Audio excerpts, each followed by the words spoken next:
प्रतिष्ठिता मनो मे वाचि प्रतिष्ठितम् आविराविर्म एदिः वेदस्य माणिस्थः श्रुतं मे मा प्रहासीः अनेनाधीतेन अहोरात्रान् सन्दधामि ऋतं वदिष्यामि सत्यं वदिष्यामि तन्मामवतु तद्वक्तारमवतु अवतु माम् अवतु वक्तारम् अवतु वक्तारम्। ॐ शान्ति शान्ति शान्तिः। नारायणं नमस्कृत्य नरं चैव नरोत्तमं देवीं सरस्वतीं व्यासं ततो जयमुदीरयेत्।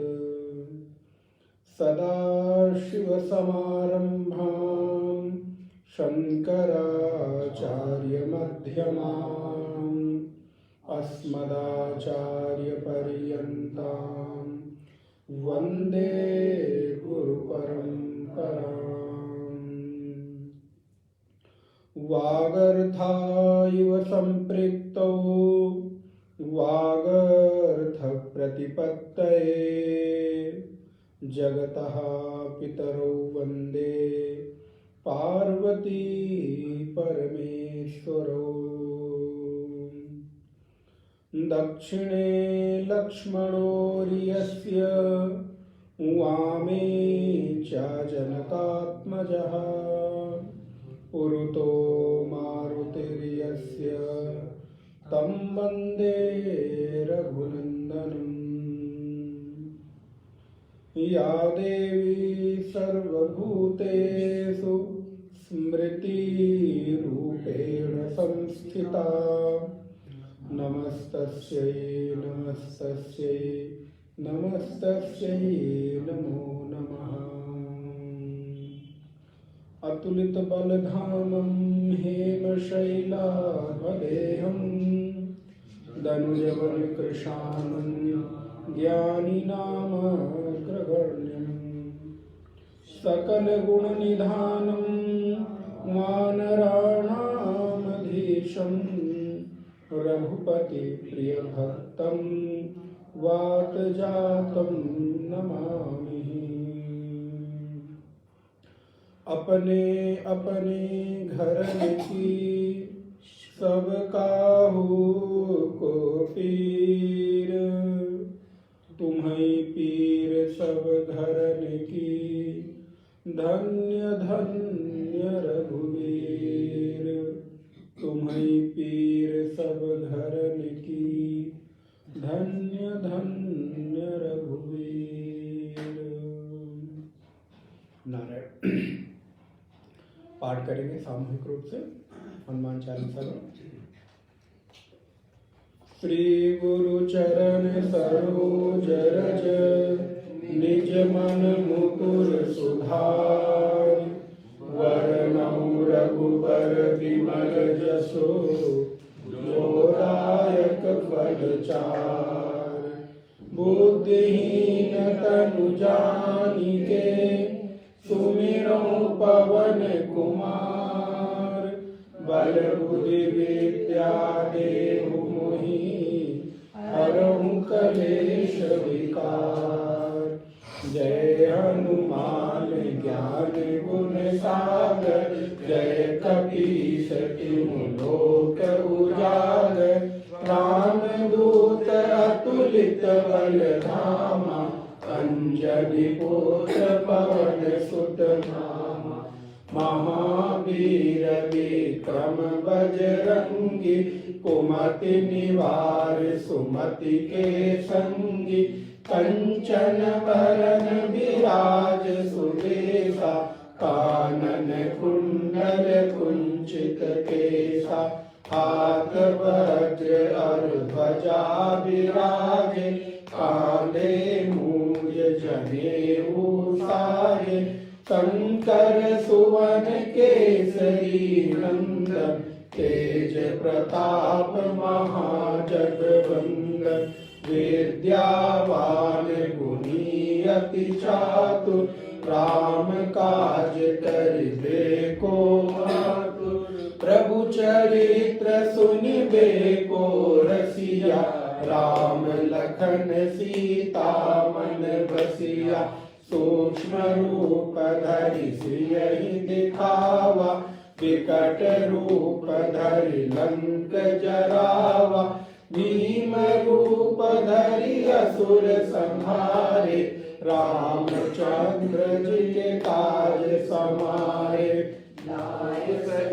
वन लखन जियाए, श्री रघुवीर हरषि उर लाए, रघुपति कीन्ही बहुत बड़ाई, तुम मम प्रिय भरतहि सम भाई, साहस बदन तुमरो यश गावे, अस कहीं श्रीपति कंठ लगावे, सनकादिक ब्रह्मादि मुनीसा, नारद सारद सहित अहिसा, यम कुबेर दिक्पाल जहाँ के, कवि कोविद कहि सके कहाँ के, तुम उपकार सुग्रीवहि कीना, राम मिलाय राजपद दीना, तुमरो मंत्र विभीषण माना,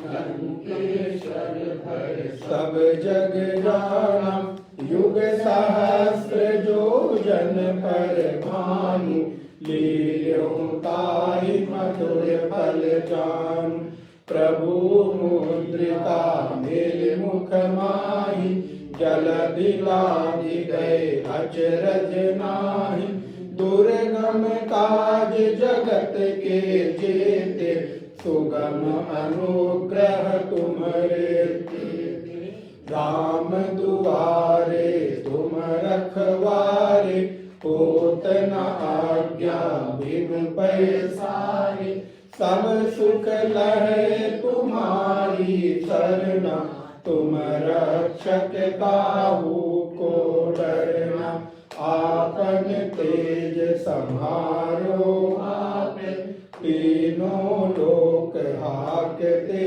कापे, भूत पिशाच निकट नहीं आवे, महावीर जब नाम सुनावे, नासे रोग हरे सब पीरा, जपत निरंतर हनुमत वीरा, संकट ते हनुमान छुड़ावे, मन क्रम वचन ध्यान जो लावे, सब पर राम तपस्वी राजा, तिनके काज सकल तुम साजा, और मनोरथ जो कोई लावे, सोई अमित जीवन फल पावे, चारों युग परताप तुम्हारा, है प्रसिद्ध जगत उजियारा, साधु संत के तुम रखवारे,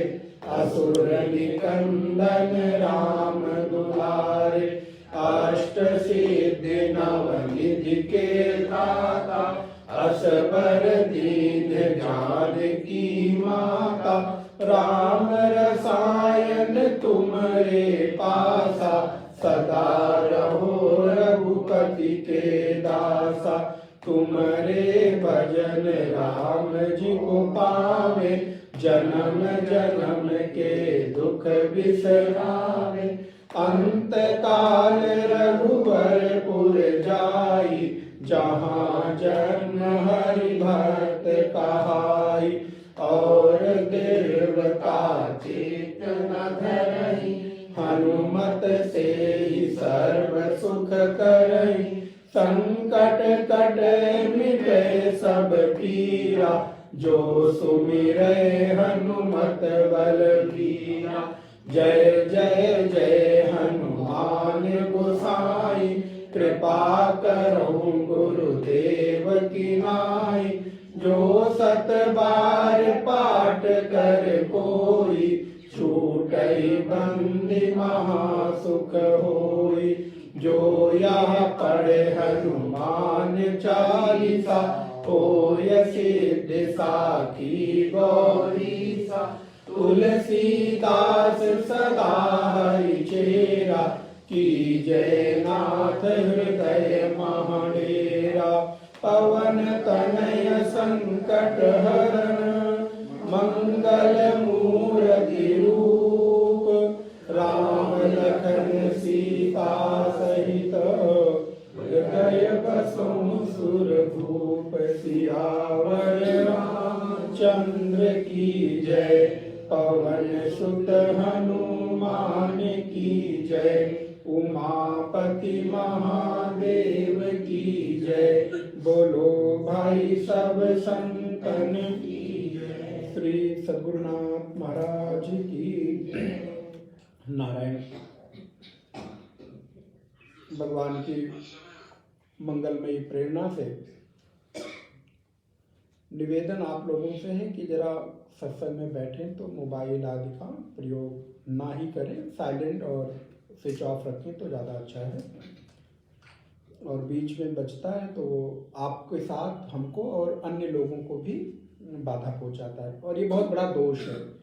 सत्संग में एक किसी की एकाग्रता को भंग किया जाए तो सहयोग ना हो तो कम से कम उसमें बाधा तो ना उत्पन्न की जाए, क्योंकि एक मर्यादा होती है सत्संग की, और विशेषकर जहाँ आप बैठे हैं वहाँ नारायण। तो भगवान की मंगलमयी प्रेरणा से हम लोग 2 दिवसीय श्री हनुमान जी महाराज के इस पावन प्रार्थना रूप ग्रंथ श्री हनुमान चालीसा पर कुछ सूक्ष्म रूप से विचार कर रहे हैं। यद्यपि मैं आज दिन में थोड़ा सा देख रहा था ग्रंथ को, तो ये लगा कि 2 दिन तो बहुत थोड़ा है, इतनी, क्योंकि प्रत्येक चौपाइयों में एक अपनी कथा और विशेषता छुपी हुई है। लेकिन फिर भी आज तो चूँकि एक लंबी यात्रा हम लोगों को करनी है, तो और कथाएं बहुत सुंदर सुंदर हैं, फिर भी प्रयास करेंगे कि उसको समेटते हुए हम लोग अपने लक्ष्य को प्राप्त करें। कल हम लोगों ने देखा श्री हनुमान जी महाराज के भीतर ज्ञान, भक्ति और कर्म, इन तीनों का जो समन्वय है वो एक साथ दिखाई पड़ता है। तीनों में एक साथ वो निष्णात हैं। उनके भीतर कर्म में जितनी तीव्रता है उतनी ही अपने आराध्य के प्रति समर्पण है, और उतना ही उस कर्म के साथ अनासक्ति है। अब आज जिस बात पर थोड़ा सा हम आपका ध्यान आकर्षित करना चाहते हैं वो ये है कि आप कर्मवादी होना चाहिए, कोई उसमें दोष नहीं है, लेकिन कर्म योग के रूप में हो। कर्म हमारी बंधन का, हमारी आसक्ति का, अथवा हमारे जीवन में कर्म का जो लेप है वो ना होने पाए, इस बात का ध्यान रखें। कर्मवादी होने में किसी प्रकार का कोई दोष नहीं है, किंतु कई बार कर्म, जब हम इतने संलिप्त हो जाते हैं कर्म में इतनी ज़्यादा हमारी आसक्ति हो जाती है कि वो हमारे बंधन का, हमारी आसक्ति का हेतु बन जाता है, तो वो कर्म तो उचित नहीं हुआ। वो कर्म तो फिर हमारे बंधन में और अधिक मजबूती लेकर आता है।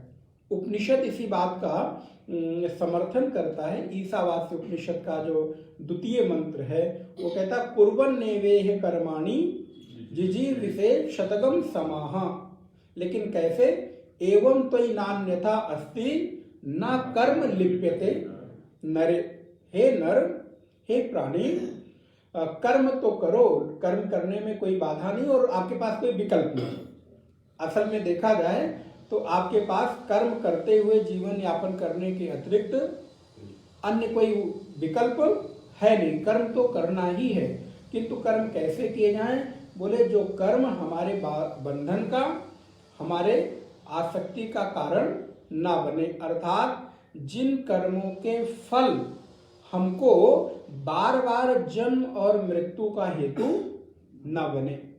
तो ये कहाँ से हम सीख सकते हैं? ये हमें उदाहरण कोई मिलना चाहिए, क्योंकि हम मनुष्य हैं और मनुष्य होने के नाते जब हमें कोई बात कही जाती है तो हमारे चित्त में पहला विचार जो आता है कि ऐसा पहले हुआ है।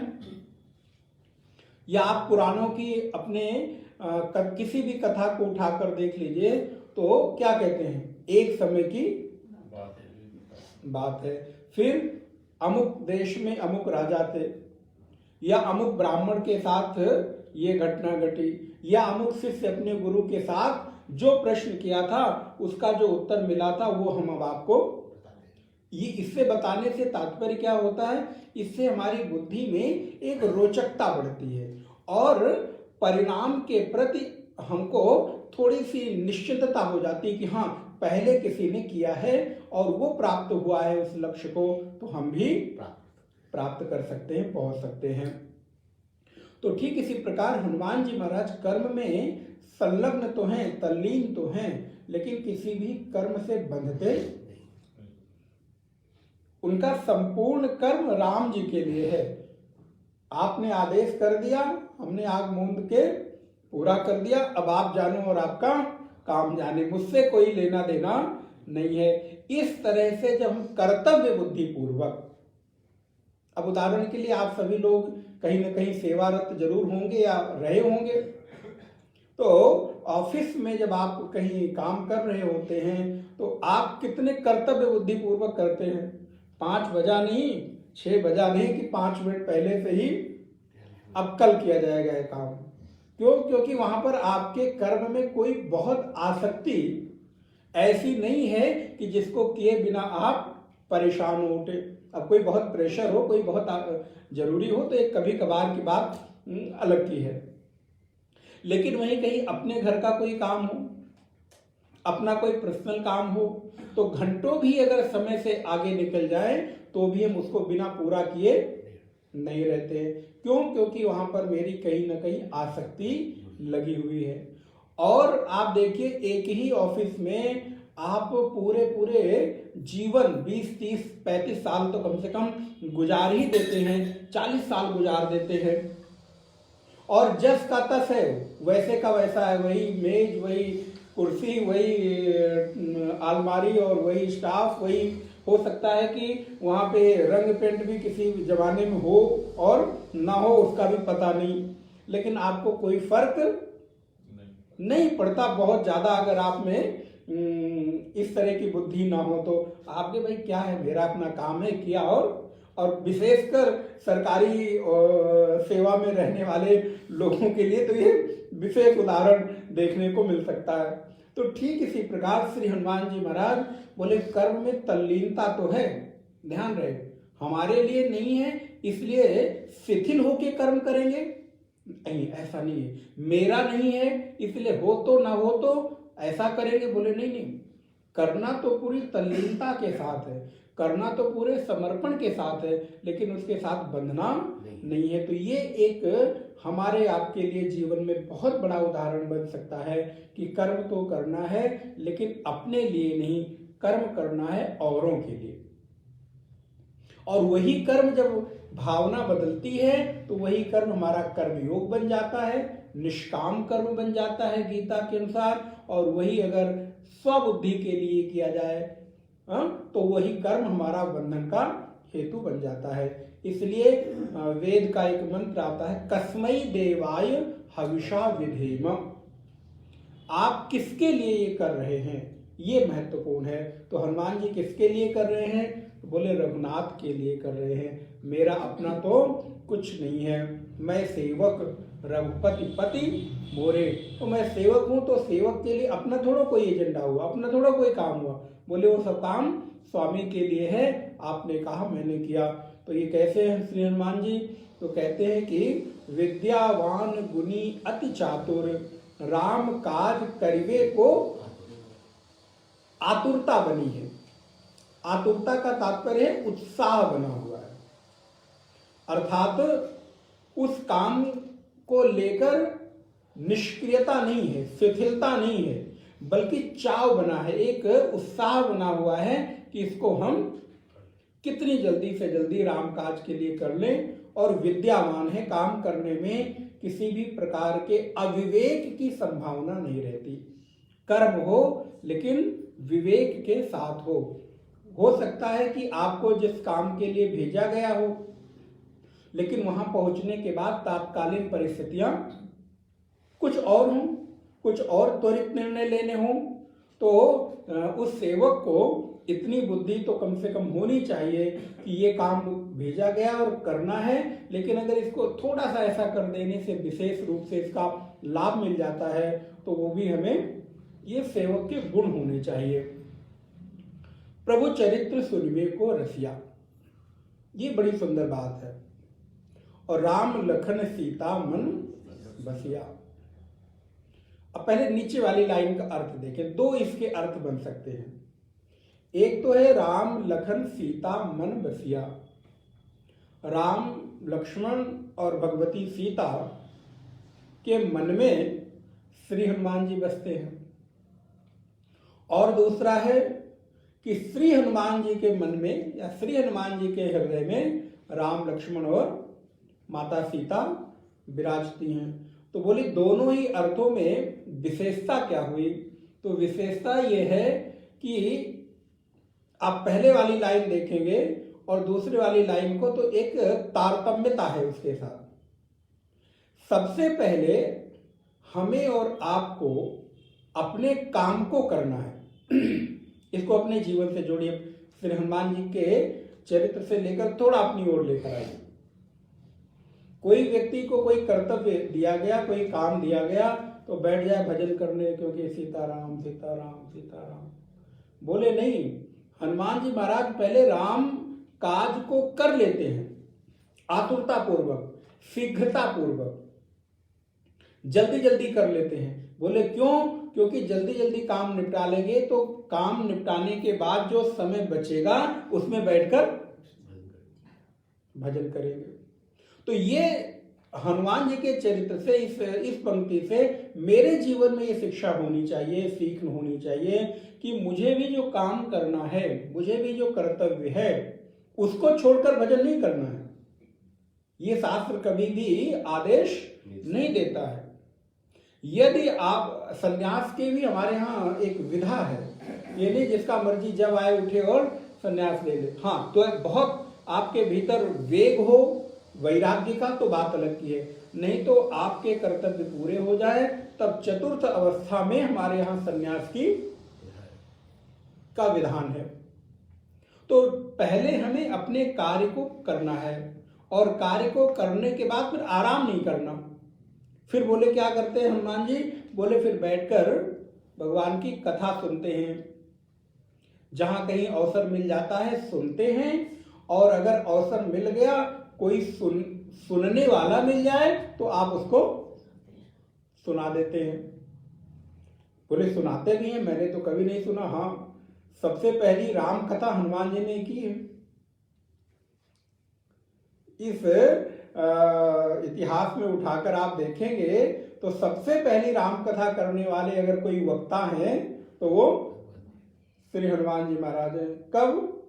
लंका में, जिस समय माता सीता अशोक वाटिका में शोक मग्न होकर बैठी थी, उस समय उनके शोक को दूर करने के लिए श्री हनुमान जी महाराज ने राम कथा का आलम्बन लिया। आपको कथा स्मरण हो गई। अब मैं पूरी कथा को विस्तार करूंगा तो समय बहुत, बस खाली संकेत करता चलूंगा। सीता जी शोक मग्न होकर बैठी हैं और क्या कहती हैं कि मुझे कहीं से अग्नि मिल जाती तो मैं अपने आप को जला लेती। अब मैं जीवन नहीं जीना चाहती हूं। लेकिन वृक्ष पर बैठे हुए हैं हनुमान जी महाराज। उन्होंने देखा तो उन्होंने राम की कथा कहना प्रारंभ किया। अब इसे एक और जीवन में शिक्षा मिलती है। जब आप उदास हो, जब आप शोक मग्न हो, जब आपके जीवन में निराशा की घोर किरणें चारों तरफ दिखाई देती हो, किसी भी तरह से आपके जीवन में हतोत्साह हो गया हो, आपके जीवन में सारी चारों तरफ से उदासी, निराशा, एकाकीपन हो गया हो, तो संसार के लोगों से आशा ना करो। संसार के लोगों से अपनी मन की गति को बोलोगे, कहोगे तो आपकी हंसी उड़ाएंगे।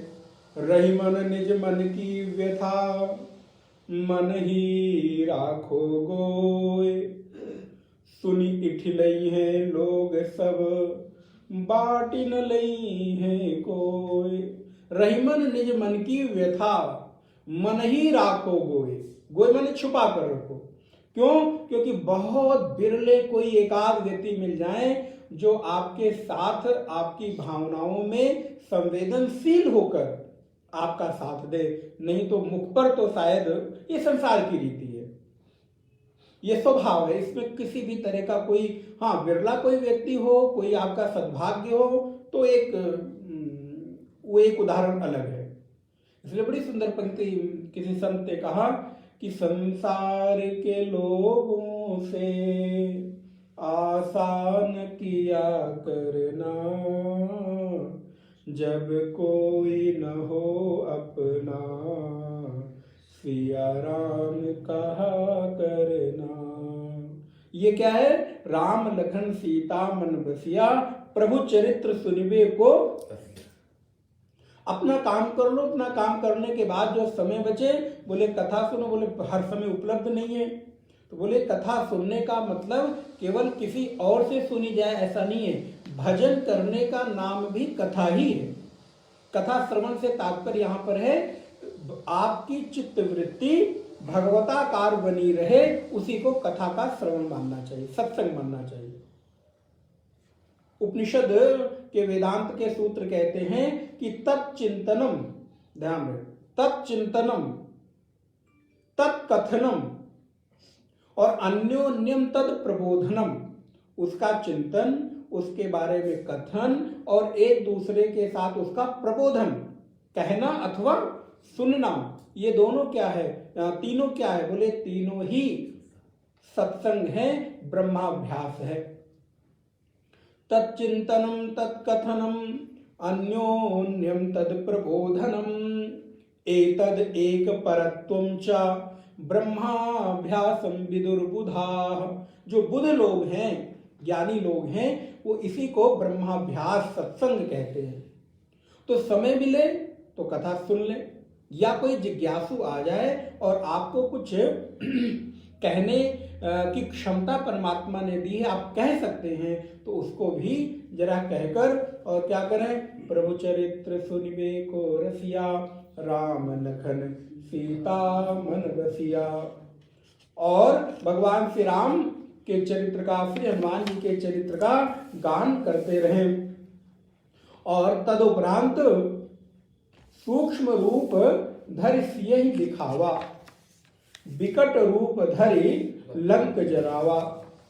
अच्छा, इसमें एक और चीज छूट रही थी, वो मैं आपको निवेदन कर दूं कि कई बार भक्त भगवान की कथा किसी आचार्य से नहीं सुनता, किसी संत से ही नहीं सुनता, बल्कि वो भगवान से भी सुनने की जिद कर बैठता है।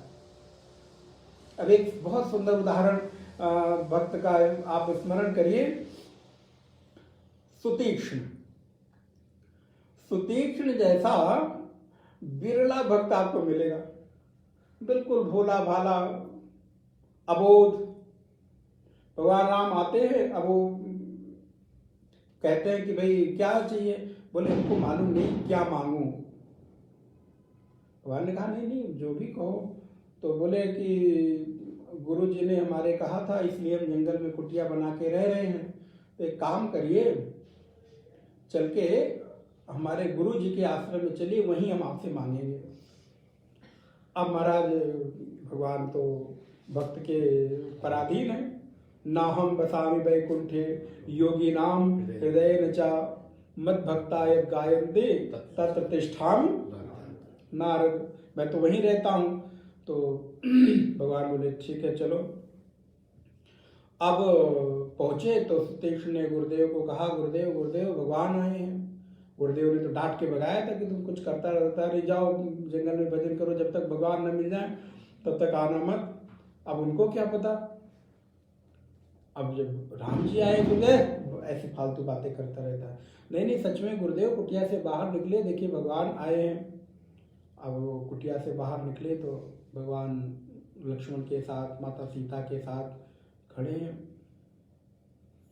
साष्टांग दंडवत किया, सुतीक्ष्ण को बड़ा प्रेम भरी दृष्टि से देखा। कहा तो कुछ नहीं, लेकिन आज नेत्रों से ही गुरुदेव ने सुतीक्ष्ण को स्नेह से भर दिया। और ये सच है, हर बार कहने के लिए शब्द ही जरूरी, कई बार आंखों से, स्नेहिल भावनाओं से आप वो सब कुछ उड़ेल देते हो अपने प्रियतम को, अपने प्रेमास्पद को, अपने स्नेही को, कि वो बिना कहे भी सब कुछ अनुभव कर लेता है, पा लेता है। और यही करुणा भरी दृष्टि है, यही स्नेहमयी दृष्टि है। गुरुदेव हो सकता है कहें कुछ ना, लेकिन उस अपनी प्रेम की दृष्टि से, करुणा की दृष्टि से, आत्मीयता के भाव से भक्त के हृदय को शीतलता प्रदान कर दे। सब लोग बैठे, चर्चा होने लगी, तब तक सुदेश ने कहा, प्रभु प्रभु एक बात कहनी है। तो राम जी कहते, अब क्या कहनी है, जो तुमने कहना था वो पूरा कर दिया हमने। बोले नहीं, अब आपसे एक चीज मांगना है। तो राम जी ने कहा, भाई तुमको मैंने पहले कहा था, तुमने कहा तुमको मांगना तो कुछ आता नहीं, क्या मांगू मुझे पता ही नहीं। तो देखिए चतुराई देखिए भक्त की। बोले पहले मांगना नहीं आता था, लेकिन जब आपका दर्शन हो गया तो आपके दर्शन के बाद क्या मांगना ये मुझे पता चल गया। तो राम जी ने कहा, हाँ बोलो क्या चाहिए। तो लगा कि शायद कुछ संपत्ति मांग ले, शायद कोई बड़ा आश्रम मांग ले। बोले नहीं, बड़ी सुंदर मांग जो जीवन में सुतीक्ष्ण ने की है, और उस मांग में जो शब्द का प्रयोग गोस्वामी जी ने किया है, ये सच में एक भक्त के लिए जीवन में उपलब्धि है।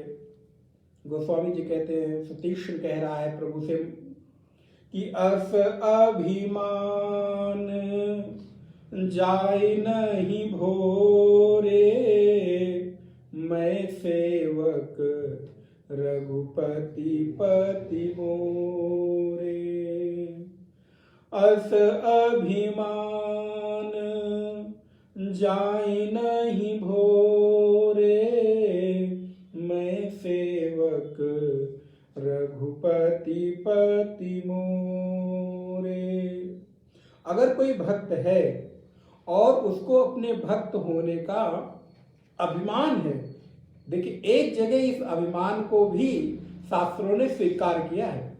वैसे तो अभिमान कहीं से भी, लेकिन मैं भगवान का सेवक हूं, मेरे स्वामी ये हैं, इस बात का अभिमान भक्त को अपने स्वामी के प्रति और शरणागत करता है। इसलिए अगर हम किसी के सेवक हैं, कोई मेरा प्रेमास्पद है, कोई मेरा स्वामी है, तो वो उसके साथ मैं हूं, रहता हूं, वो मेरा है, इस बात का अगर सात्विक अभिमान हमारे चित्त में है, तो ये कोई, मैं भक्त हूं, मैं सत्संग करता हूं, इस बात का अभिमान इस रूप में ना हो कि मैं ज्ञानी हो गया, लेकिन हाँ मैं भगवान का भक्त हूं, कम से कम इस बात का मुझे भान बना रहे। सुतीक्ष्ण होगा क्या इससे? बोले ये बना रहेगा तो आपकी भक्ति कभी भी मध्यम नहीं पड़ेगी, मंद नहीं पड़ेगी, क्योंकि आपको हमेशा ये स्मरण होता रहेगा कि मैं भगवान का भक्त हूं, तो मुझे अपनी भक्ति और अपनी साधना को बढ़ाते रहना है। तो सुतीक्ष्ण कहते हैं, प्रभु मुझे ऐसा भाव मेरे भीतर भर दो कि अस अभिमान जाय नहीं भोरे, मतलब ये अभिमान कभी मेरा पुराना न पड़े, कभी उस अभिमान में शिथिलता ना आए कि मैं आपका सेवक हूं और आप मेरे स्वामी हैं। तो इस तरह भगवान की कथा में आतुरता बनी रहे, भगवान की कथा को सुनने के लिए सदा चित्त के भीतर एक नवीनता की अनुभूति होती रहे। तो इसलिए राम लक्ष्मण और माता सीता के मन में हनुमान जी और हनुमान जी के मन में श्री राम लक्ष्मण सीता जी रहते हैं। अब ये राम लक्ष्मण सीता का अगर आध्यात्मिक स्वरूप देखें तो क्या है, तो बोले रा से राम अर्थात ज्ञान, सीता अर्थात भक्ति और लक्ष्मण अर्थात वैराग्य। अब इसका अर्थ देखिए कितना गहरा हुआ कि कथा सुनने से, कथा का रसिया बनने से, और भागवत में तो रसिया नहीं कहा, लंपट कहा। कथा रस लंपटा, कि जो लोग कथा सुनने के लंपट हैं, हमेशा आतुर रहते हैं, तो बोले इससे क्या होगा, तो बोले इससे होगा कि कथा श्रवण से आपकी आसक्ति मंद पड़ेगी और राम के रूप में ज्ञान, लक्ष्मण जी के रूप में वैराग्य और माता सीता के रूप में भक्ति की निरंतर प्रवाह, उसकी धारा आपके हृदय में प्रवाहित होती रहेगी।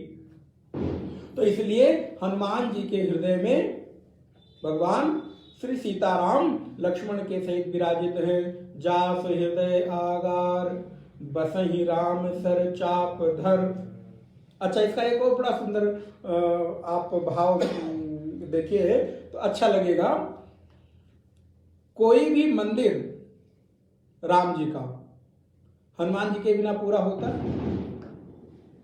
अब इसका उल्टा आप खुद ही अनुमान लगा लिए होंगे हम क्या कहना चाह रहे हैं अगली लाइन। हनुमान जी का होता है।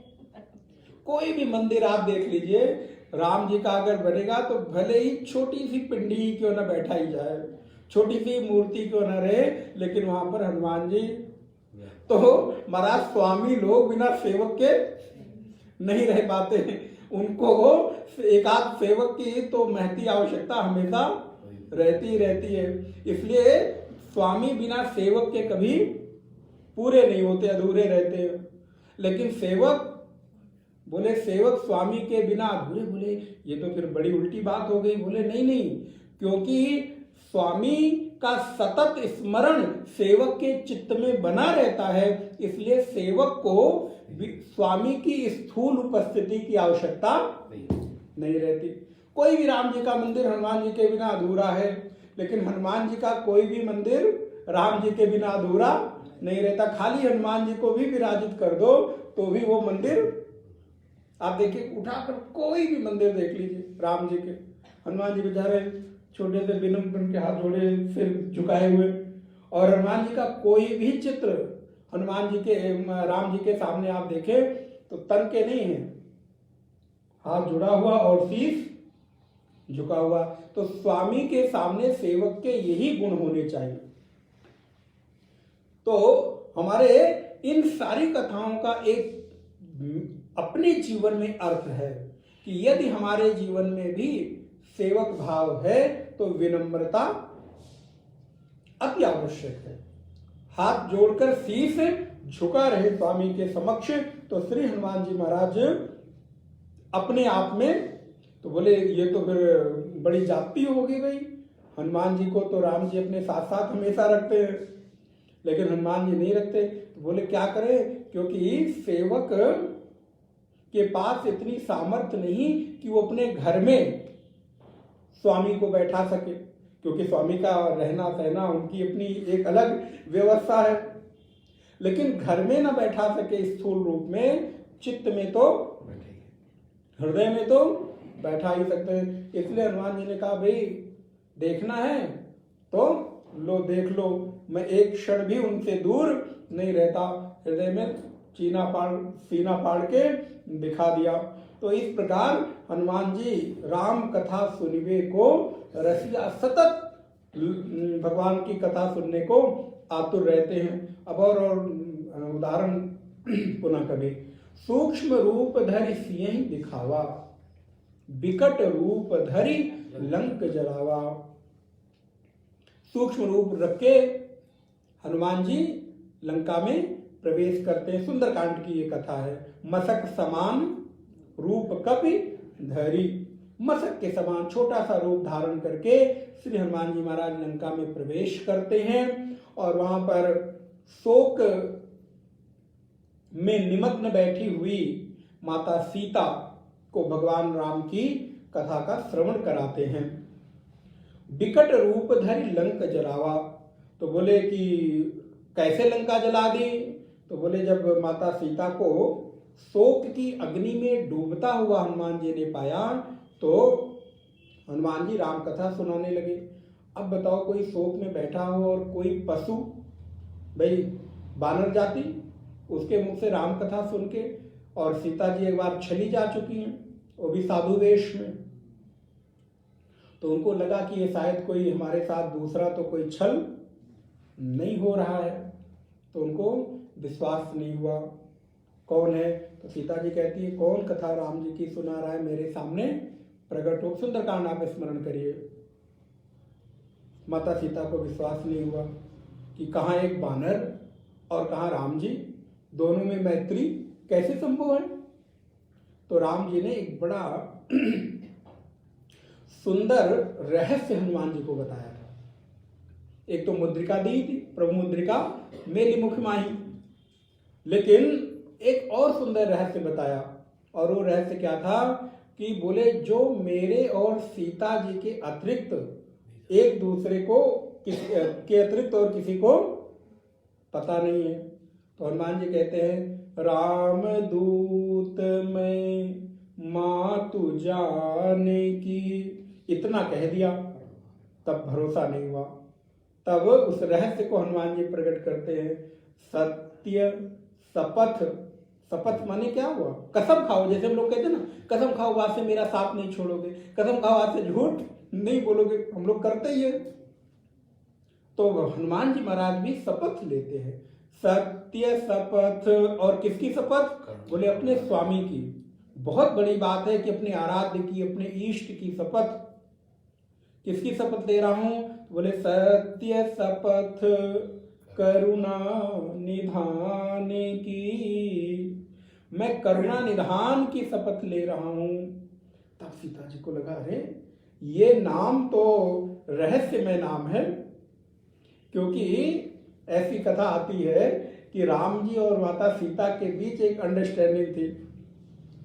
अब आप लोग खुद ही गृहस्थ में रहते हैं तो कुछ कुछ रहस्य आप पति पत्नियों के होते ही होंगे। अब यहाँ मत प्रकट करिएगा, आपस में ही प्रकट करिएगा।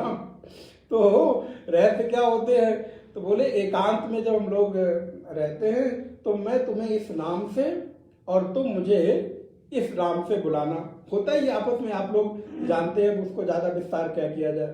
तो ऐसे ही, और ये ठीक है, स्वाभाविक है, प्रेम की अभिव्यक्ति है। तो एकांत में भगवान श्री राम को माता सीता करुणा निधान, देखिए कितना सुंदर प्यारा नाम है, करुणा निधान के नाम से बुलाती थी। तो जब हनुमान जी ने कहा कि सत्य शपथ करुणा निधान की, तब माता सीता को लगा नहीं नहीं, ये तो कुछ तो अब ये रहस्य है इसमें। तब भाई तुम प्रकट हो, मेरे सामने आओ, बताओ। तब तुम्हारी और राम जी की मित्रता कैसे हुई, पूरी कथा सुंदरकांड में है। तब श्री हनुमान जी महाराज ने माता सीता को पूरा विस्तार से वर्णन किया कि कैसे कैसे मेरी और भगवान राम की का मिलना हुआ। मैं तो उनका एक छोटा सा सेवक हूं।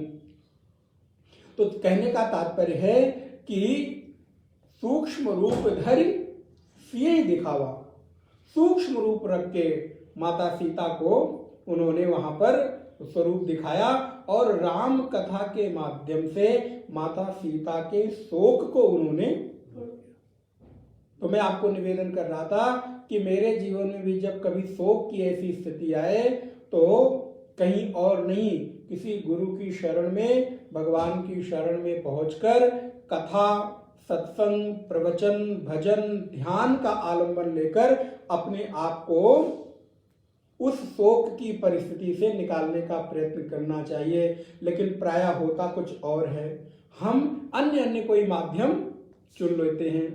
वो त्वरित लाभ तो देते हैं, हो सकता है त्वरित आपको सुख दे दे, थोड़ी देर के लिए आपको तुरंत वो आनंद दे दे, उस दुख से आपको भुलाकर थोड़ा सा आपको सुख दे दे, लेकिन वो बहुत दीर्घ जीवी नहीं होते, दीर्घकालिक नहीं होते हैं।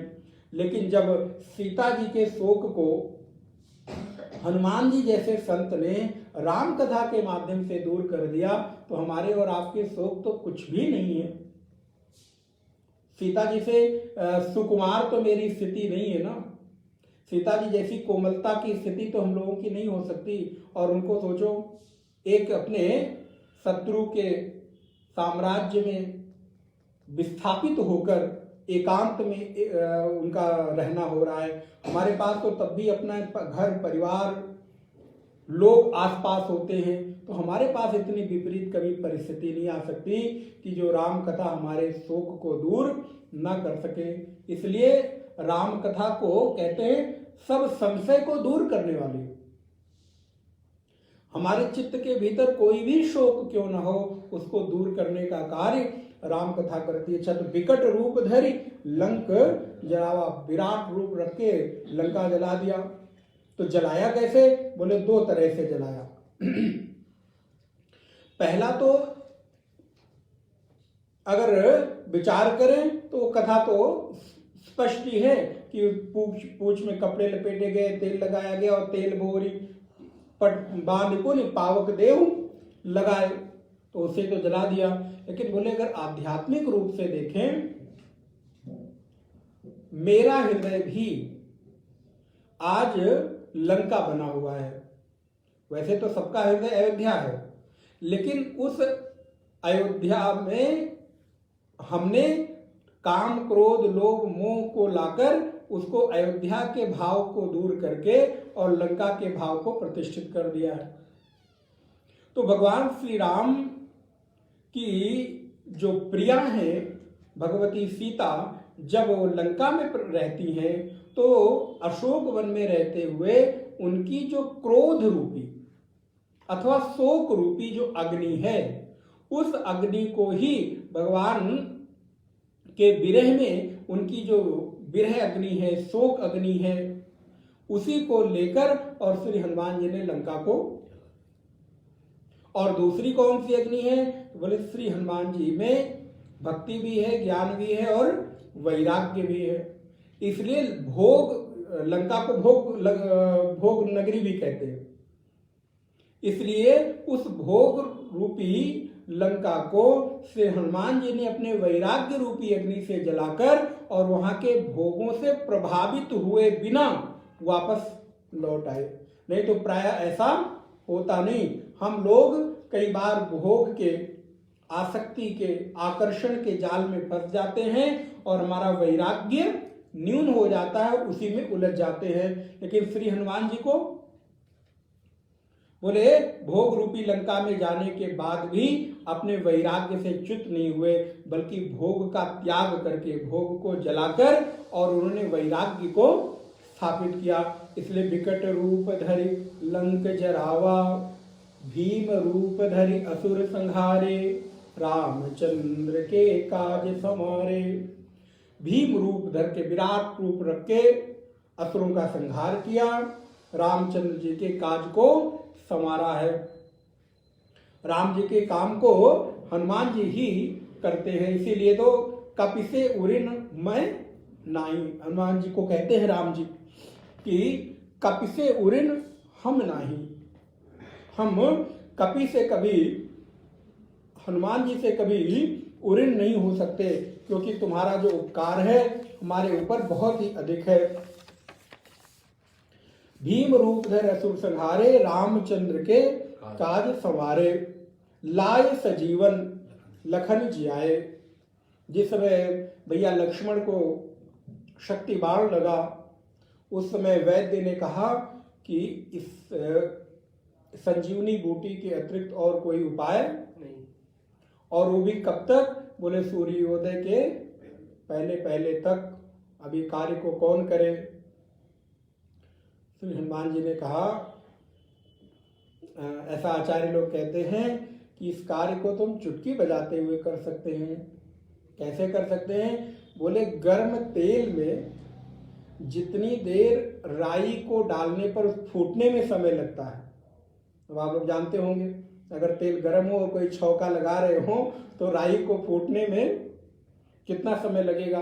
बोले उतनी देर में तो मैं ये कार्य को करके यूं गया और चला आया। तो भगवान श्री राम के प्राण श्री लखन भैया। अब देखिए ऊपर जो पंक्ति आई कि रामचंद्र के काज संवारे, लक्ष्मण को बचाना क्या हनुमान जी का काम था? बोले नहीं, ये राम जी का काम था, क्योंकि यदि लक्ष्मण जी ना बचते तो राम जी भी न बचते। तो लक्ष्मण जी को बचा के मानो हनुमान जी ने राम जी को बचाया है। तो कहते हैं कि लाए सजीवन लखन जियाए, सुषेण वैद्य के माध्यम से संजीवनी बूटी लाए हैं, इलाज हुआ है और भैया लक्ष्मण का प्राण बचाया है। श्री रघुवीर हर्ष उर लाए। इसीलिए मैं आपको भी निवेदन किया कि मानो राम जी को लगा कि अब हमें दूसरा नवीन जीवन मिल गया। जब लक्ष्मण जी उठकर बैठे तो राम जी अत्यंत प्रसन्न हो गए और उन्होंने श्री हनुमान जी को अपने गले से लगा लिया हर्ष पूर्वक। और प्रसन्नता का ये बहुत बड़ा द्योतक होता है। आप कई बार बहुत सारी कुछ चीजें देकर भी किसी को तृप्त नहीं कर सकते, लेकिन प्रसन्नता से अगर किसी को अपने हृदय से, कंठ से लगा ले, हृदय से लगा ले, तो उस व्यक्ति के जीवन में तृप्ति की अनुभूति होती है। हृदय से जब एक व्यक्ति के हृदय का जुड़ाव होता है तो उसकी ऊर्जा के साथ साथ उसको उत्साह, उसके जीवन में प्रेरणा, उसके जीवन में एक नवीनता का संचार होता है। इसलिए हमारे यहाँ कोई एक दिन, अभी आप लोगों ने एक वीक मनाया है ना, कौन कौन सा डे, चॉकलेट डे और रोज डे और हग डे और ये डे और वो डे। आप सोचिए हमारी अपनी संस्कृति में कोई विशेष दिन थोड़ा है किसी को गले लगाने का। वो तो जब आपके भीतर एक प्रसन्नता, एक आनंद, एक व्यक्ति के साथ प्रेम के भाव से आप भरे और किसी व्यक्ति विशेष को ही हृदय से लगाया जाए, ऐसा भी आवश्यक नहीं कि पति पत्नी को या प्रेमी प्रेमिका के ही हृदय लगे। बोले नहीं नहीं, स्वामी सेवक को भी हृदय से लगाते हैं, भक्त भगवान के हृदय से लगते हैं। आप देखिए हनुमान जी और भरत जी के मिलने की कितनी सुंदर चित्र हम लोगों को देखने को मिलता है। और यहाँ पर हनुमान जी को भगवान ने हृदय से लगा लिया। और कैसे लगाया? उदासी पूर्वक, बिना मन के। कई बार होता है बिना बोले नहीं नहीं, गले लगाने की अनुभूति और गले लगाने का जो सकारात्मक परिणाम है वो बिना मन से लगाए हुए गले से नहीं होगा।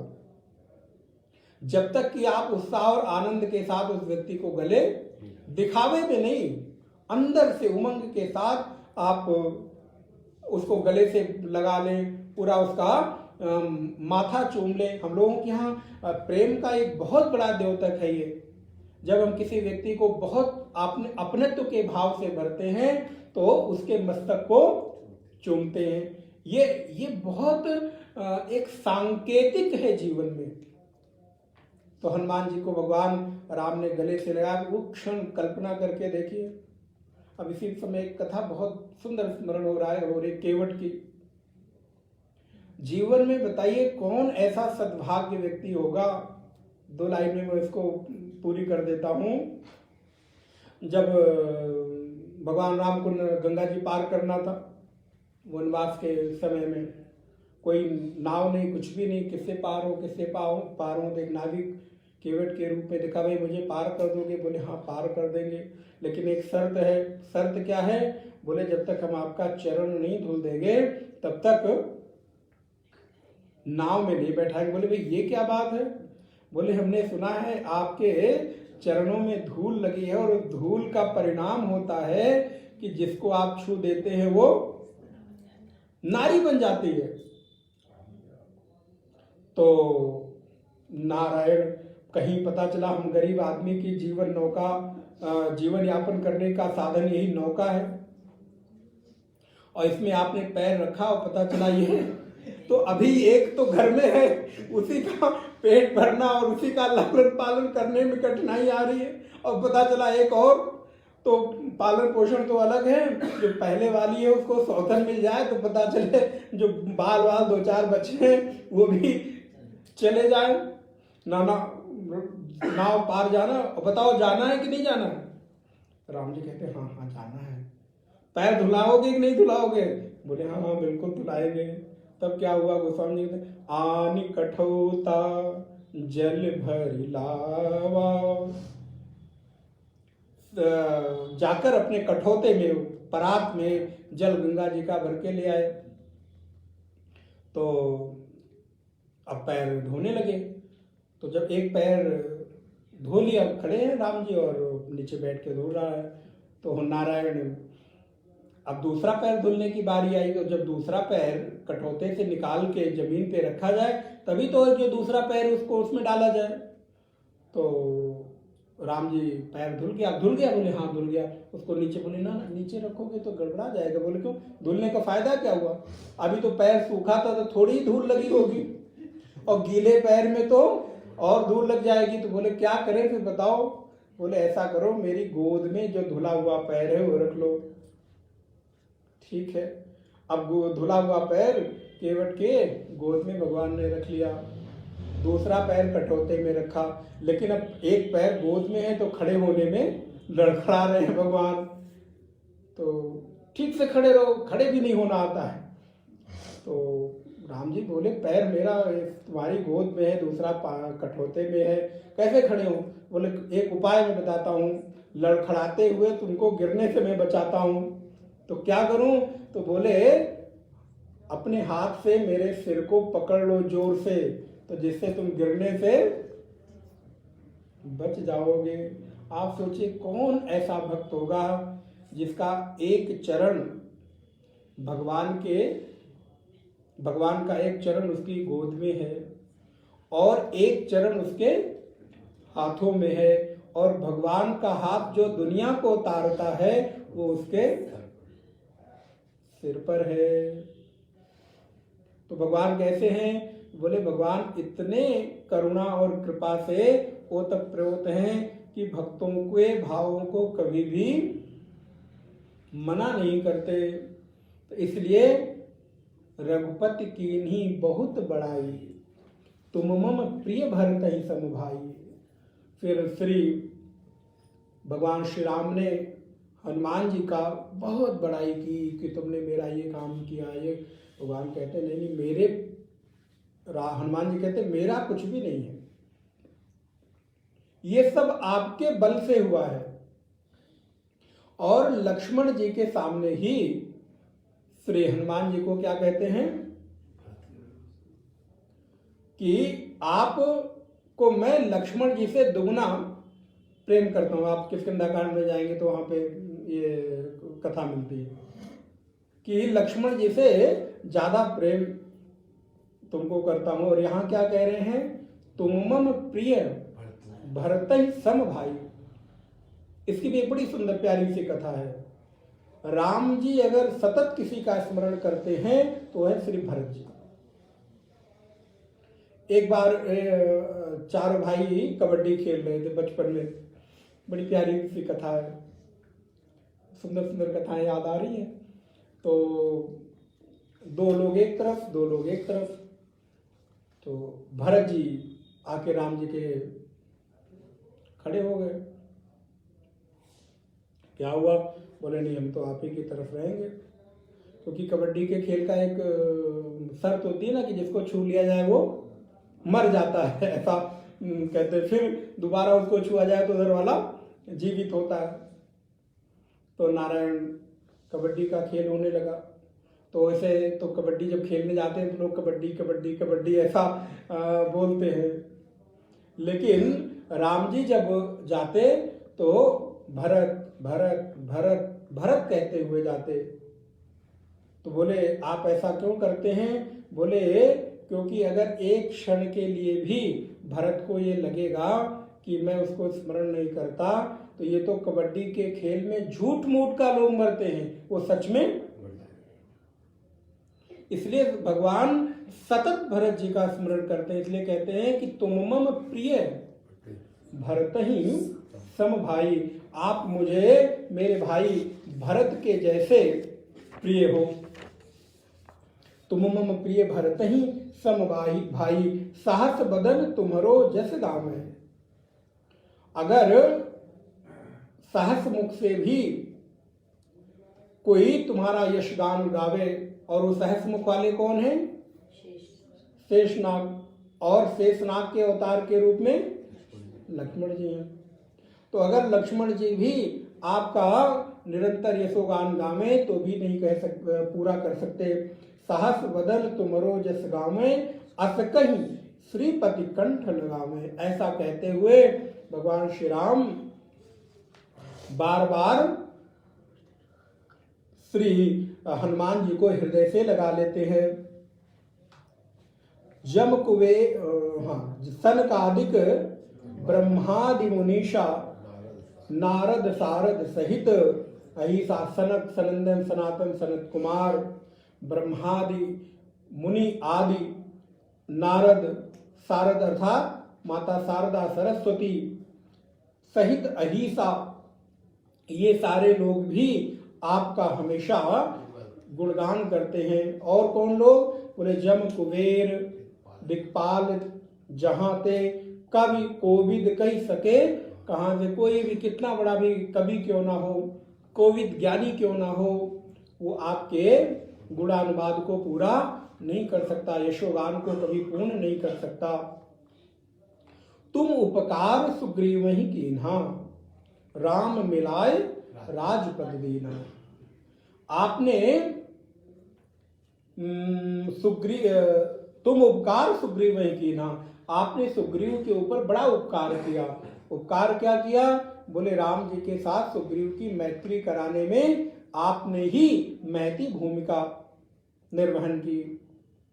आप ही ले जाकर सुग्रीव के साथ मैत्री कराते हैं। और परिणाम क्या होता है? जो सुग्रीव अपने भाई के डर से ऋषिमुख पर्वत पर रहने लग गया था, उसकी पत्नी को, बच्चों को, सबको बाली ने रख लिया था, आपने उसको प्रेरित करके शक्ति देकर, बल देकर उसके साम्राज्य को दिया और पुनः उसको राज्य पद पर अभिषिक्त किया। तो इसमें भी अगर देखी जाए तो राम जी का जो माध्यम बने हैं वो आप श्री हनुमान जी महाराज जी बने हैं। राम मिलाए राजपद दीना, राम के साथ मैत्री कराकर सुग्रीव को उसके पद पर अभिषिक्त किया है। तुम्हारो मंत्र, अभी सब कथाएं थोड़ी विस्तृत हैं। अब यहाँ पर बहुत सुंदर कथा विभीषण और सुग्रीव जी और राम जी की मैत्री कैसी हुई है। राम जी जब मिले हैं तो हनुमान जी आपस में एक दूसरे का परिचय कराया गया है, किस तरह से अग्नि की साक्षी के साथ सुग्रीव की मैत्री हुई है, जल वर्षा हो गई है, फिर सुग्रीव भूल गया है और हनुमान जी के माध्यम से फिर लक्ष्मण जी को भेजा गया, जाके उसको समझा बुझा के लाओ। एक बड़ी विस्तृत कथा है। तुम्हारो मंत्र विभीषण माना लंकेश्वर भय सब जग जाना। आप समझो, बड़ी प्यारी सुंदर भावपूर्ण कथा है कि वैसे तो विभीषण प्रतिकूल परिस्थितियों में रहकर भी भजन कैसे किया जाता है, इसका उदाहरण विभीषण। चारों तरफ से प्रतिकूल परिस्थितियां हैं, लेकिन उसके बाद भी विभीषण राम राम राम राम नित्य निरंतर जप करते हैं। एक बार की ऐसी कथा है कि विभीषण ने, क्योंकि रावण के प्रधानमंत्री हैं, मुख्य सलाहकार है विभीषण, तो उनको पूरा आवास आवंटित है रहने के लिए। तो उन्होंने अपने आवास पे चारों तरफ राम राम राम राम राम राम लिखा रखा है, और जब देखो तब वो राम राम जप करते रहते थे। अब इस बात का पता कुछ विरोधियों को लगा। हमारा विरोधी लोग यही ताक में रहते हैं कुछ मिले। ये अनादिकाल से परंपरा चली आ रही है हर जगह, चाहे वो कोई आध्यात्मिक संस्थान हो, राजनीतिक संस्थान हो, कोई ऑफिस हो, कोई सामाजिक कार्य हो, कहीं भी जाइए विरोधी लोग महाराज कुछ ना कुछ ढूंढते ही रहते हैं। खैर, तो राम राम राम राम। तो रावण के पास में संदेश पहुंचा कि आपके ही राज्य में रहकर आपसे ही विद्रोह विभीषण कर रहा है, क्या हुआ? बोले जब देखो राम राम करता, उसकी पूरी कुटिया में राम राम लिखा हुआ है। तो रावण ने कहा पता लगाया जाए। पता लगाया गया, बात सही निकली, विभीषण को बुलाया गया। क्या बात है विभीषण, तुमने चारों तरफ राम राम राम राम लिखा रखा है और जब देखो तब राम राम करते रहते हो। बोले प्रभु आपको गलत सूचना दी गई। बोले गलत सूचना, ये तो सही है बिल्कुल, तुम्हारी कुटिया पे लिखा नहीं है। बोले हाँ हाँ बिल्कुल लिखा है, राम लिखा है। बोले क्यों लिखा है? बोले असल में मैं राम का नाम नहीं लेता हूँ। देखो भजन करने का तरीका भक्त को निकालना पड़ता है। बोले फिर? बोले मैं तो आपका और भाभी श्री का नाम लेता हूँ, लेकिन रावण और मंदोदरी जब करूंगा तो कितना लंबा होगा। जितने बार में रावण मंदोदरी की एक माला होगी, राम राम की 10 माला हो जाती है। और मैंने इसीलिए आपके नाम को और भाभी श्री के नाम को शॉर्ट फॉर्म में कर लिया। रावण का रा ले लिया और मंदोदरी का माँ ले लिया, उसको मिलाकर हमने राम बना दिया। इसीलिए चारों कुटिया में चारों तरफ जो राम लिखा है वो असल में रावण और मंदोदरी है। लेकिन अब उतना लंबा लिखने और बोलने से अच्छा है कि राम राम रावण लिखा दे। वाह बहुत बढ़िया, सुंदर सुंदर सुंदर। तो भक्त की ये चतुरता और विवेक यही है कि वो विपरीत परिस्थिति में रहकर भी भजन कैसे कर ले। तो नारायण विभीषण को ये बात का पता था कि राम राम का नाम जब करता हूं, लेकिन कभी हिम्मत नहीं कर पाया राम जी के पास जाने की। किंतु जब हनुमान जी का प्रवेश लंका में हुआ और सबसे पहला मिलन विभीषण के साथ हुआ, प्रातः काल जब विभीषण उठते हैं तो सबसे पहले राम राम ये आवाज जब कान में हनुमान जी के गई, बोले बस बस अपना काम तो हो गया। यही सनहठी करिहूं पहचानी, साधु ते होई न कारज हानि। ये प्रातः काल उठते इसकी पहली वृत्ति भगवान की है। इसका मतलब ये कोई संत ही है और इस संत से हट करके पहचान करना चाहिए, जबरदस्ती पहचान करनी चाहिए, क्योंकि संतों से एन केन प्रकारेण पहचान संबंध हमारे हित का ही कारण बनता है। तो श्री हनुमान जी महाराज ने विभीषण के साथ पहचान की और सकल विभीषण युक्ति बताई। विभीषण ने सारी युक्ति बताई, मार्ग बताया सीता जी की। अब इसकी बड़ी प्यारी प्यारी कथाएं हैं, क्योंकि ध्यान रहे सीता जी कौन है? भक्ति है। हनुमान जी आए कहां से हैं? बोले ज्ञान रूपी राम जी के पास। और विभीषण कौन है? बोले एक संत हैं, भक्त हैं। और हनुमान जी महाराज बोले पूर्ण वैराग्यवान हैं, भक्त हैं। एक भक्त को ज्ञान होने के बाद भी भक्ति का मिलन बिना किसी संत के माध्यम से,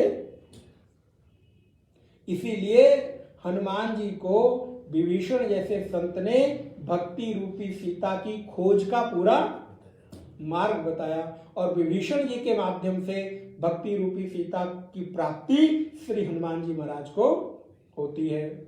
सकल विभीषण युक्ति बताई, सारी युक्ति विभीषण ने श्री हनुमान जी को बताई है।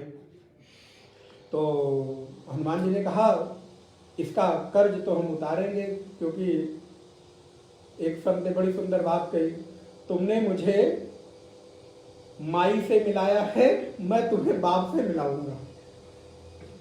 भाई विभीषण जी किसके पास रहते हैं?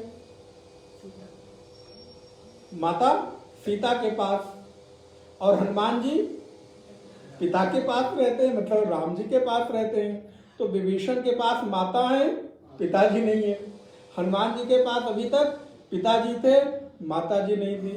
तो पिताजी के पास से आकर विभीषण ने हनुमान जी को माताजी से मिला दिया। तो हनुमान जी ने कहते हैं भाई देखो मैं भी पीछे नहीं रहने वाला हूँ, जल्दी से आओ। अब तुम्हें माताजी तो मिली है, माता सीता की तो कृपा मिली है, लेकिन पिता रूपी राम की कृपा का माध्यम हम बनेंगे। तो हनुमान जी की प्रेरणा से, हनुमान जी के बल से विभीषण में ये सामर्थ्य आई कि वो रावण का त्याग करके और राम जी के पास गए। तो तुम्हारो मंत्र विभीषण माना, जब तुम्हारा मंत्र विभीषण ने, तुम्हारी युक्ति, तुम्हारा संदेश, तुम्हारे द्वारा बताई बातें विभीषण ने मानी, तब क्या हुआ? बोले जो अभी सेवक था वो स्वामी बन गया। लंकेश्वर भय सब जग जाना, वो फिर लंकेश्वर हो गया। जैसे ही विभीषण राम जी के पास आए, आते ही, अब इसमें दो अर्थ हैं। एक तो ये है कि हनुमान जी ने बात दे दी थी तो उसको भगवान को पूरा करना था। दूसरा, अगर युद्ध और नीति की दृष्टि से देखें तो ये भी राम जी की एक बहुत बड़ी नीति थी कि एक राजा के रहते हुए उसके पैरेलल दूसरे को राजा घोषित कर देना, ये एक तरह से मानसिक विजय है। आप अपने शत्रु को मानसिक रूप से पराजित कर रहे हो। भगवान श्री राम ने युद्ध की नीति को देखते हुए तुरंत जल मंगवाया। जैसे ही विभीषण आए और जल मंगवा के अभिषेक कर दिया, जाओ अब आज से मेरी दृष्टि में तुम लंकेश हो गए, तुम लंका के राजा हो गए। और ये भगवान राम ने यदि संकल्प कर लिया तो अब ये संकल्प कभी अधूरा, क्योंकि राम कैसे हैं? रामो द्वैर न भासते। राम जी के मुख से एक बार अगर कोई बात निकल जाए तो कभी भी झूठी नहीं होती। तो युद्ध तो भगवान राम उसी दिन जीत गए जिस दिन उन्होंने विभीषण को, क्योंकि अब रावण लंकापति नहीं रहा, लंकेश्वर नहीं रहा, अब वहां का लंकापति लंकेश्वर विभीषण को बना दिया। विभीषण कहता है, प्रभु श्रवण सुयस सुनियायहूं, प्रभु भंजन भवभीर, त्राहि त्राहि आरत हरन, शरण सुखद रघुवीर। उर कछु प्रथम वासना रही। आप देखिए, बड़ी सुंदर, बड़ी प्यारी लाइन है भक्त के लिए। विभीषण इस बात को स्वीकार करता है, प्रभु शायद आपके मिलने के पहले ना मुझे लंकेश्वर, हो सकता है सूक्ष्म रूप से स्वामी बनने की, लंकेश्वर बनने की भावना रही हो। उर कछु प्रथम वासना रही, लेकिन आपके मिलने से सो सब वही।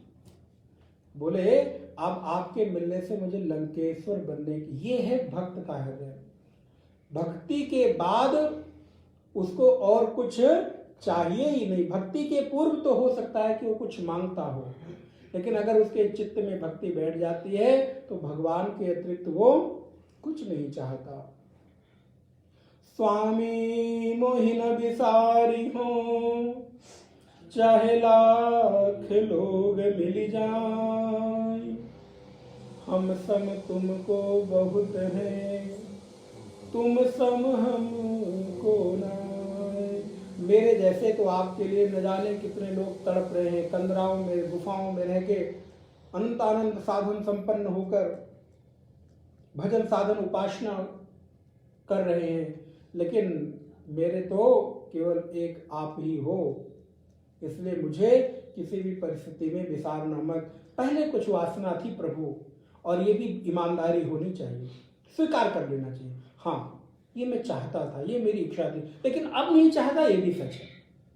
कुछ उर कछु प्रथम वासना रही, नाथ दरस सो तब सब वही। आपके दर्शन से अब वो सब बह गए। कुछ अब नाथ कछु न चाहिए, मोरे दीन दयाल अनुग्रह तोरे।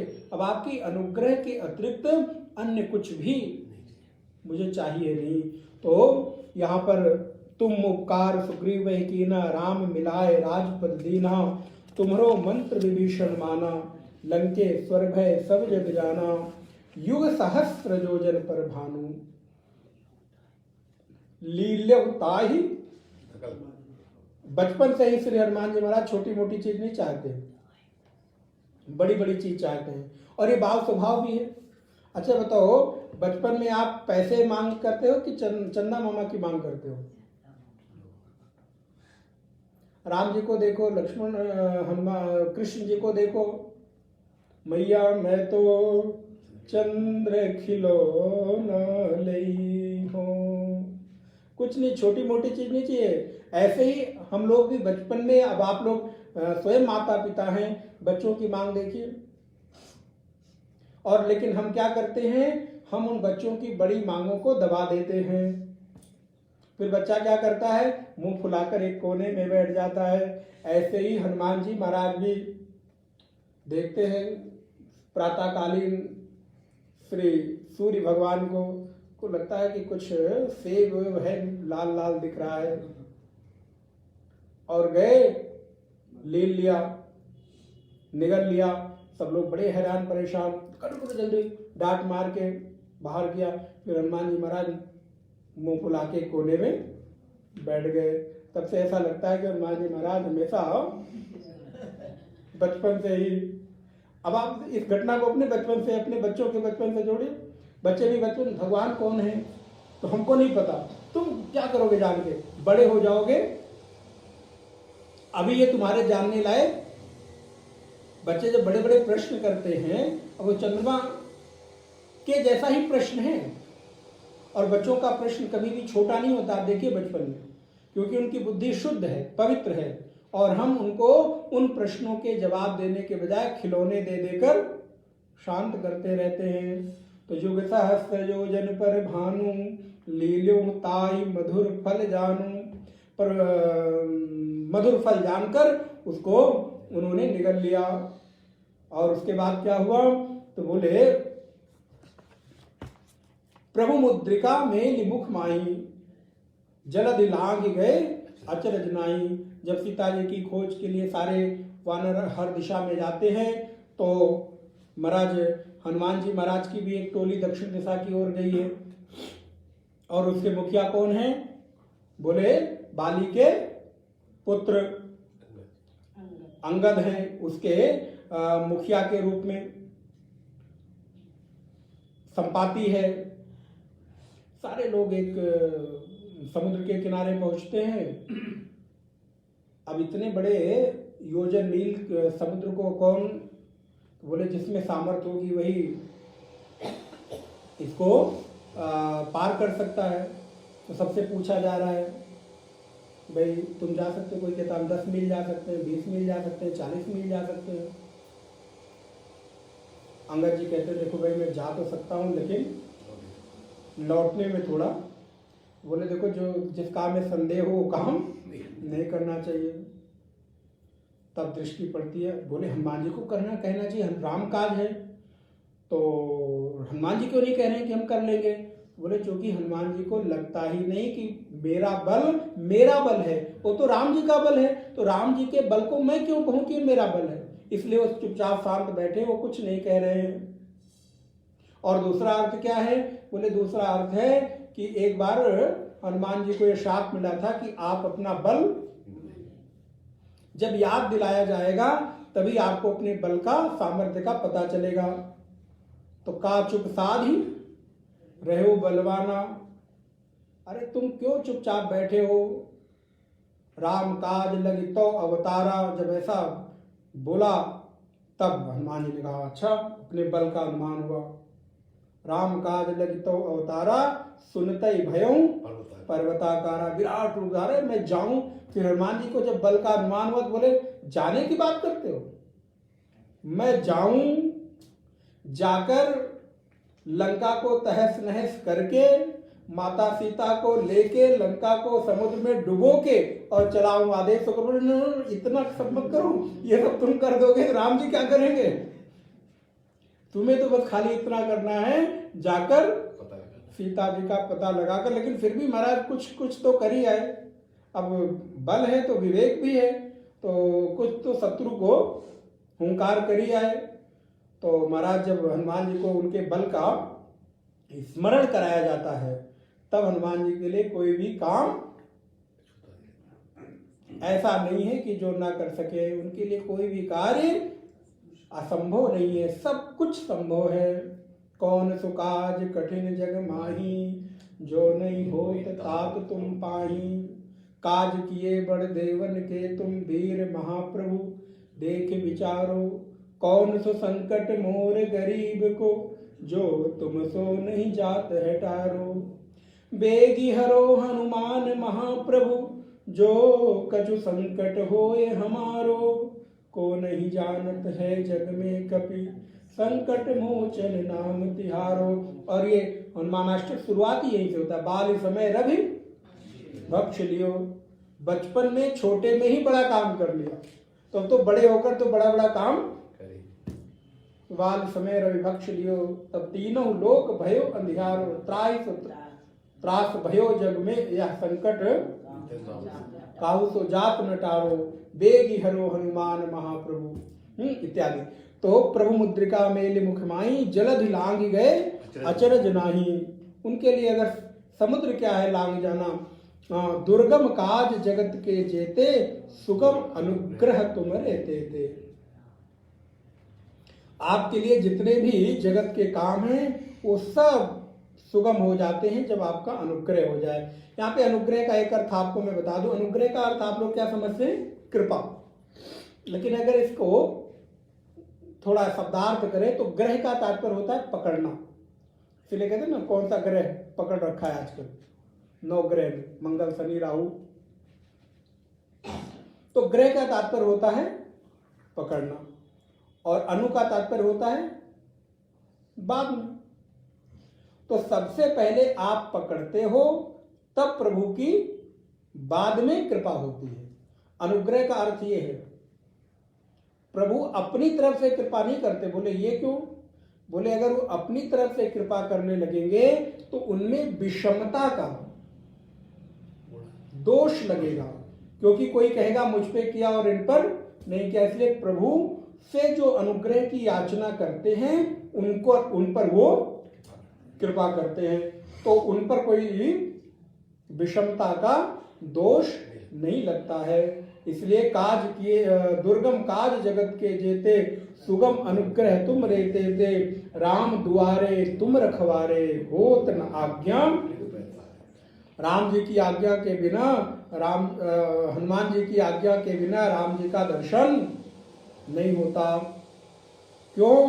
क्योंकि बोले आप सेवक हैं, स्वामी की सतत सेवा में संलग्न रहते हैं। तो इस समय स्वामी क्या काम कर रहे हैं, किस अपनी दिनचर्या में लगे हैं, ये सेवक के अतिरिक्त किसी और को नहीं पता होता। इसलिए स्वामी से मिलने के लिए सबसे पहले सेवक से मिलना चाहिए, तो उसको पता रहेगा तो आसानी से वो मिला देता है। तो हनुमान जी महाराज, अगर आपको हनुमान जी से संबंध बन जाए और हनुमान जी मित्र बन जाए ना, तो राम जी तो बस आपके हैं ही हैं।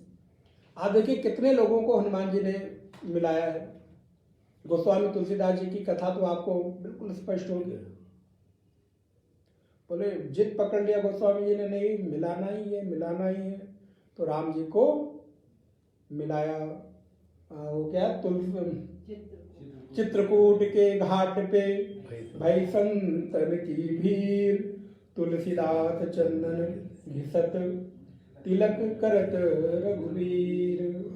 तो हनुमान जी महाराज के माध्यम से श्री राम जी तक पहुंचा जा सकता है। तो दुर्गम का राम दुआरे तुम रखवारे, होत न आज्ञा बिनु पैसारे। सब सुख लहें तुम्हारी शरणा। जो आपके शरण में जाते हैं उनको धर्म अर्थ काम मोक्ष सभी की प्राप्ति, सुख की प्राप्ति होती है। और तुम रक्षक काहू को डरना। यदि हनुमान जी किसी के रक्षक हों तो उसको डरने की क्या बात है। और आपन तेज संहारो आपे तीनों लोक। महाराज आप ही संभालो अपना तेज, और कोई संभाल नहीं सकता। तीनों लोक हाकते कापे, भूत पिशाच निकट नहीं आवे। महावीर जब नाम सुनावे। कभी डर लग रहा हो, कहीं यात्रा कर रहे हो, तो हनुमान चालीसा का गान कर ले। मैंने कल ही आपको निवेदन किया, कोई नियम नहीं है। स्त्री गाए, पुरुष गाए, बच्चा गाए, वृद्ध गाए, कोई उसका नियम नहीं है। श्री हनुमान जी महाराज क्योंकि वो भगवान के भक्त हैं, और भक्त का कोई गुणानुवाद करता है तो उसका कोई नियम थोड़ो है। नियम तो स्वामी का होता है, सेवक का कोई नियम नहीं होता। सेवक का नियम स्वामी के नियम के अनुरूप होता है। वो जब उठ गए, सेवक उठ गया। वो विश्राम कर रहे हैं, स्वामी सेवक भी विश्राम कर रहा है। स्वामी ने भोजन कर लिया, कितने बजे? तो बोले वही सेवक के भोजन का समय। तो असल में स्वामी के अनुरूप ही सेवक का दिनचर्या होती है, उसकी अपनी कोई दिनचर्या, कोई नियम होता ही नहीं, क्योंकि उसने तो अपने आप को समर्पित कर रखा है। तो इसलिए भूत पिशाच निकट नहीं आवे, महावीर जब नाम सुनावे। नासय रोग हरे सब पीरा, जपत निरंतर हनुमत वीरा। संकट दे हनुमान छुड़ावे, मन क्रम वचन ध्यान जो लावे। सब पर राम तपस्वी राजा। बोले संकट से हनुमान छुड़ावे, बोले हाँ, सारे संकटों से हनुमान जी रक्षा करते हैं। वैसे भी भगवान का नाम तो मंगलकारी है, अमंगलों को दूर करने वाला है। मंगलम भगवान विष्णु मंगलम गरुणध्वज। तो अगर कहीं भी जाते हैं तो यात्रा में किसी शुभ कार्य के लिए, अन्य किसी उद्देश्य के लिए, तो भगवान का स्मरण करते हुए जाना चाहिए। संकट ते हनुमान छुड़ावे, मन क्रम वचन ध्यान जो लावे। सब पर राम तपस्वी राजा, तिनके काज सकल तुम साजा। आपने उनके सारे कार्यों को संवारा है, बनाया है। और मनोरथ जो कोई लावे, कोई भी, जो भी कोई मन के भीतर इच्छा करता है, मनोरथ करता है, और मनोरथ जो कोई लावे, कोई अमित जीवन फल पावे। और कल हमने इस पर चर्चा की थी, चारों युग प्रताप तुम्हारा है प्रसिद्ध जगत उजियारा। एक युग में नहीं, आप सतयुग में, त्रेता युग में, द्वापर युग में और कलयुग में, चारों युगों में आपकी समान रूप से प्रसिद्धि और आपकी सामर्थ्य है। कलयुग में भी भगवान, देखिए श्री हनुमान जी की कितनी पूजा होती है, चारों तरफ उनका ही डंका बज रहा है। तो इसलिए चारों युग प्रताप तुम्हारा है प्रसिद्ध जगत उजियारा। साधु संत के तुम रखवारे, क्योंकि आप तो स्वयं एक साधु हैं, स्वयं एक संत हैं, भक्त हैं।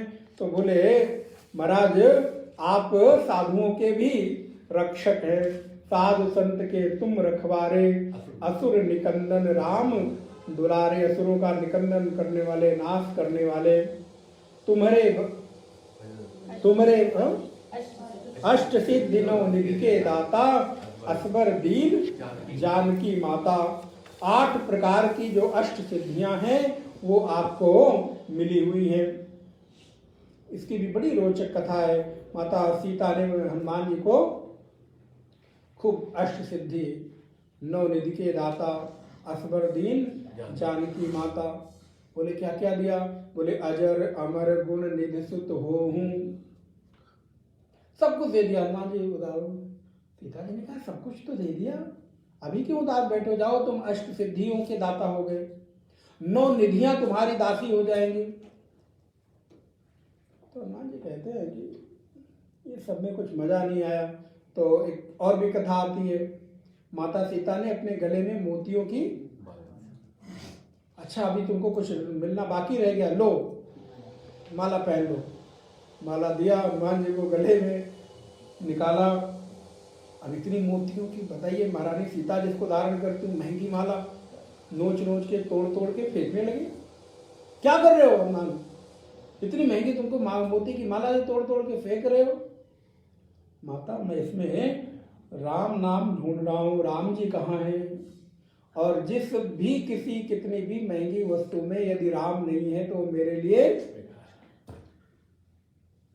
तो अष्ट सिद्धि 9 निधि के दाता। अष्ट सिद्धियां क्या है? बोले अणिमा, लघिमा, महिमा, गरिमा, प्राप्ति, प्राकाम्य, इशित्व, वशित्व।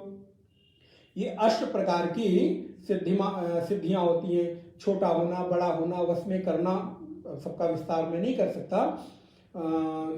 वश में करना, वश प्रकट कर देना, प्राप्त करने की सिद्धि, गरिमा, लघिमा इत्यादि। तो बोले सब कुछ मिल गया, अष्ट सिद्धि 9 निधि।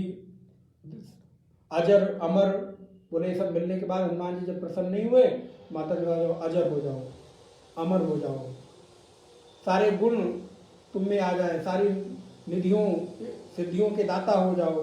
हनुमान जी अभी भी मुंह लटकाए बैठे हैं। माता जी समझ गए कि इनको इस सबसे कुछ लेना देना नहीं है।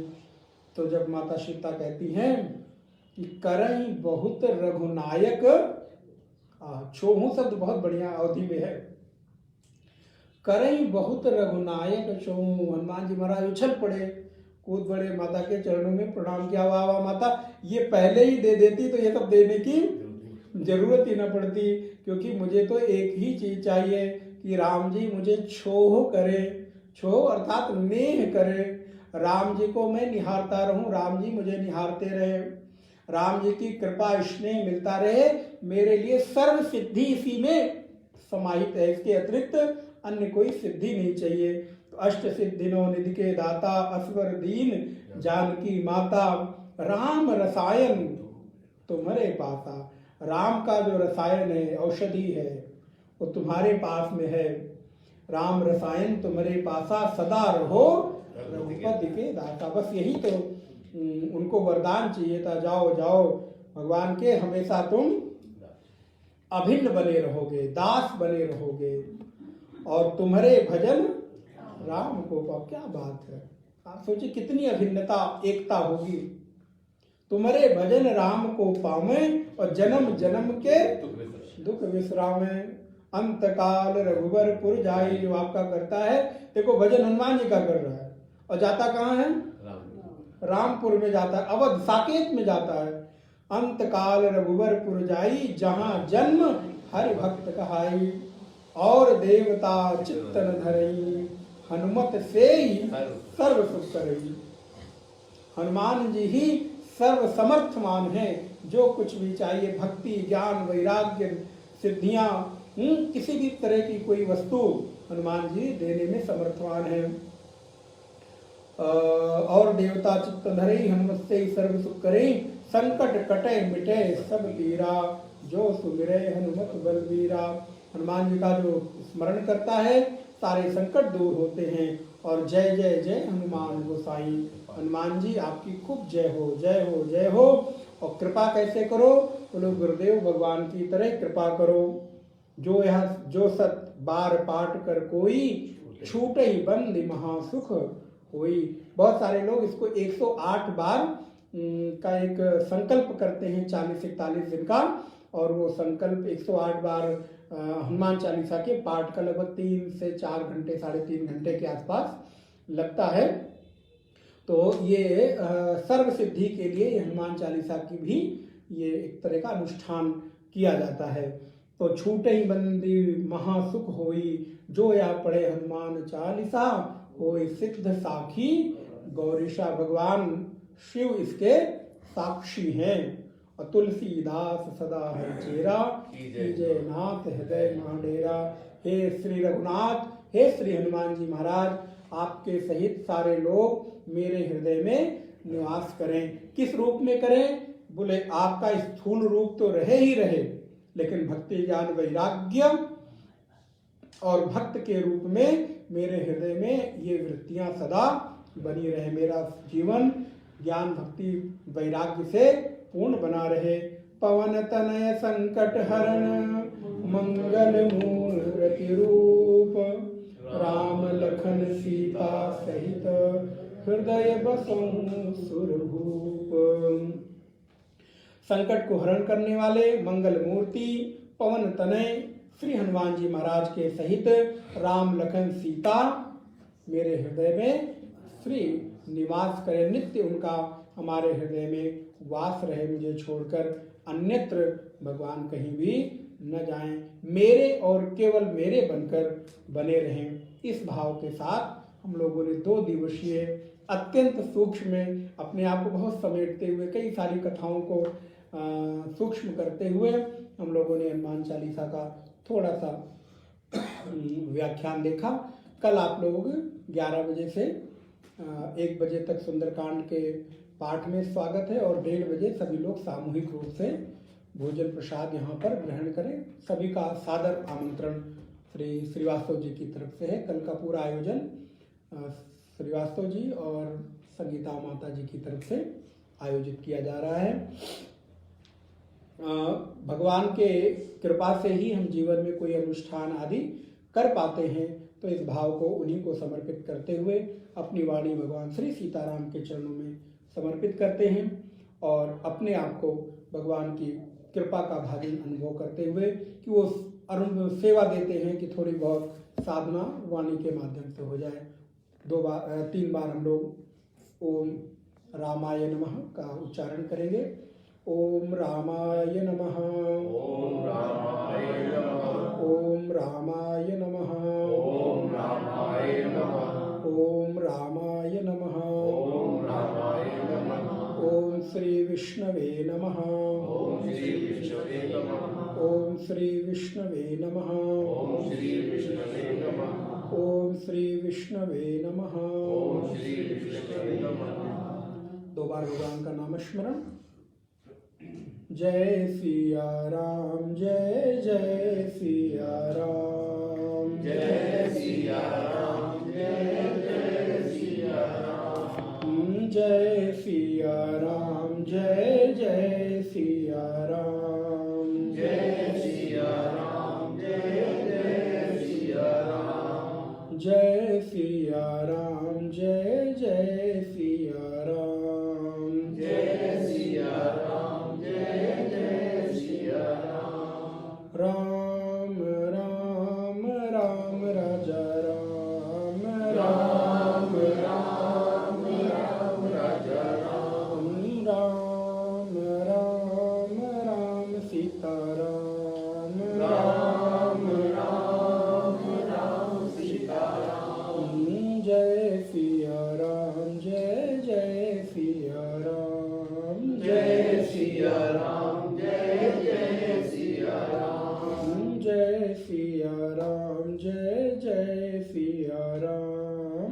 जय सिया राम, जय जय सिया राम। सियावर रामचंद्र भगवान की जय, पवन सुत हनुमान की जय, बोलो भाई सब संतन की जय, सद्गुरुनाथ महाराज की जय, सत्य सनातन धर्म की जय, धर्म की जय, अधर्म का प्राणियों में सद्भावना, विश्व का कल्याण, गौ माता की जय, भारत माता की जय, नमः पार्वती पतये हर हर हर हर महादेव। ओम पूर्णमदः पूर्णमिदं पूर्णमुदच्यते पूर्णस्य पूर्णमादाय पूर्णमेवावशिष्यते। ओम शांति शांति शांति। हरि ओम। श्री गुरुभ्यो नमः। हरि ओम।